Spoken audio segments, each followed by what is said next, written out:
Дәрі жасау үшін жусаны гүл шығаратын сабақ ұштары мен жапырақтарын жинайды. Кейбір жапырақтар гүлдер алдында гүлдеп тұрғанда 25 сантиметрге дейін кесіп алынады. Жусаның жапырақсыз сабақтары да мамыр-маусым айларында жиналады.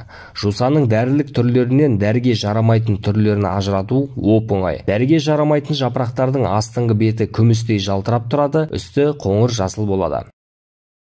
Оның ертіндісін езінді не шай ертіндісі түрінде тәбет ашу үшін және асқазанның жұмысын жақсарту үшін ішеді. Жусан дәрілерін дәрігердің ойғаруымен ғана ішу керек. Жусан шөбі рактан айықтырады дегенге сенесіз бе?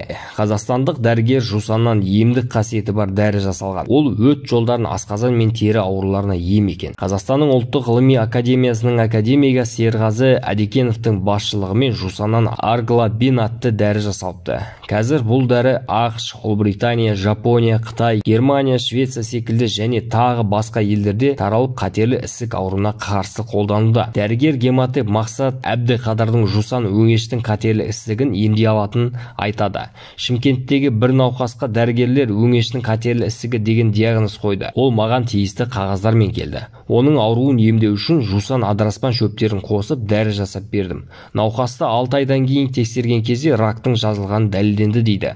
Ол Қазақстан телеарнасына берген сұхбатында. Сонымен қатар арқа жусан бауыр ауруларының, оның ішінде Б, С гепатитін емдеуге қолданылады. Жусанның терапевтік қасиеттерінің ерекшелігі аштық сезімін тудыру үшін тәбетті арттыруға мүмкіндік береді. Бұл танымал және сонымен бірге толық қауіпсіз терапевтік құрал.